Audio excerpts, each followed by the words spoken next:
रंगारेड्डी जिले के कोंडापुर एरिया अस्पताल में विजिलेंस एंड एनफोर्समेंट की 10 रुकनी टीम ने अचानक छापा मारा और मुख्तलिफ शोबों में जामे जांच शुरू की। हुकाम ने सबसे पहले बायोमेट्रिक मशीनों और हाजिरी रजिस्टरों का मुआयना किया ताकि ये मालूम किया जा सके कि ड्यूटी चार्ज के मुताबिक डॉक्टर और अमला अपनी खिदमत अंजाम दे रहे हैं या नहीं। बाज़ डॉक्टरों के खिलाफ ये शिकायत मौसूल हुई थी कि वो सरकारी ड्यूटी से गैर हाजिर रहकर प्राइवेट प्रैक्टिस कर रही हैं, जिस पर टीम ने खुसूसी तवज्जो दी। विजिलेंस हुकाम ने अस्पताल में मुफ्त फराहम की जाने वाली लैब टेस्ट की सहूलत का भी जायजा लिया और ये जानने की कोशिश की कि कहीं मरीजों को बाहर के प्राइवेट लेबोरेटरीज की तरफ तो नहीं भेजा जा रहा।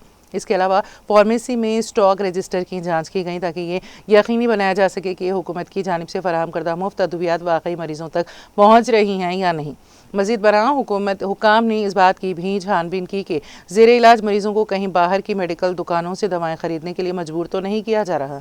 अस्पताल में मरीजों को फराहम किए जाने वाले खाने के मियार और कैंटीन के इंतजाम का भी मुआयना किया गया, जबकि वार्ड्स में सफाई की सूरत हाल पर भी नजर डाली गई। कार्रवाई के दौरान कुछ अहम रिकॉर्ड्स और रजिस्टर्स को हुकाम ने जब्त कर लिया। टीम ने अस्पताल में ज़ेरे इलाज मरीजों से बराह रास्त बातचीत करते हुए ये भी मालूम किया कि आया कोई अमला उनसे गैर कानूनी तौर पर रकम तलब कर रहा है या नहीं। इस दौरान एक डॉक्टर प्रवीण ने विजिलेंस हुकाम से उनके शिनाख्ती कार्ड दिखाने का मुतालबा किया और कहा कि वो अस्पताल के इंचार्ज हैं, इसलिए उनकी इजाज़त के बगैर किसी को अंदर आने की इजाज़त नहीं दी जा सकती। विजिलेंस टीम की ये कार्रवाई इलाके में ज़ेर बहस बन गई और मज़ीद तहकीकात जारी हैं।